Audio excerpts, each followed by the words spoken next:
Good day. Could you please introduce yourself? My name is Marian Macalisam. I am 37 years old.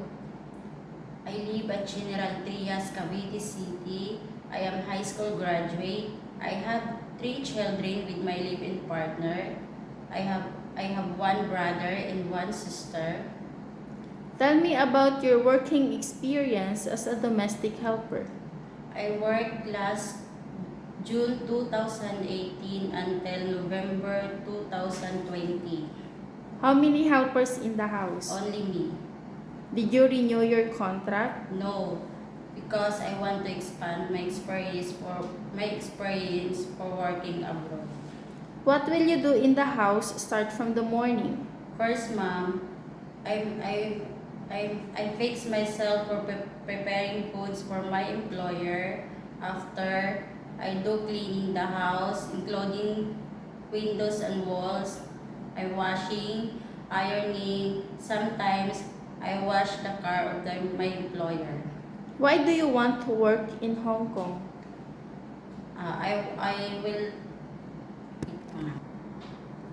I want to earn money to support the financial needs of my family and to prove that I am a good house helper in abroad.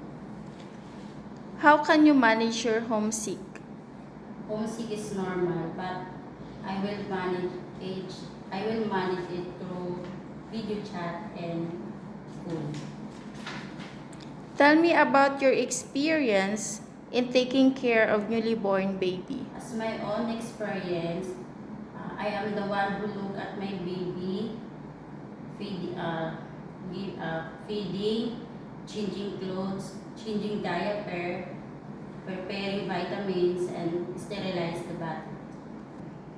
What will you do if the baby has a fever?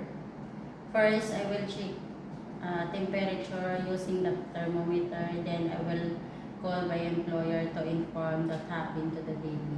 Do you have experience of taking care of elderly? No, but I'm willing to take care of the elderly.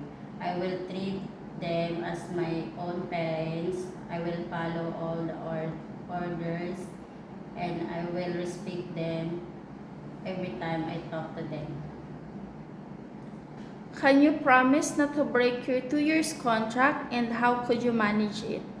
Yes, I promise to yes, not to break my 2 years contract, and I will promise to finish whatever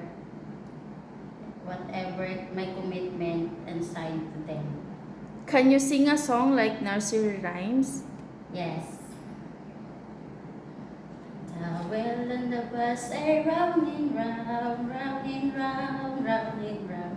The well and the bus are round and round, round and round.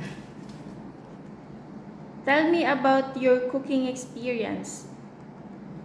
I cook some simple foods like steamed fish, fried rice, and some pancit bihon and noodles. But I'm willing to learn cook any kind of dishes to serve my employer properly.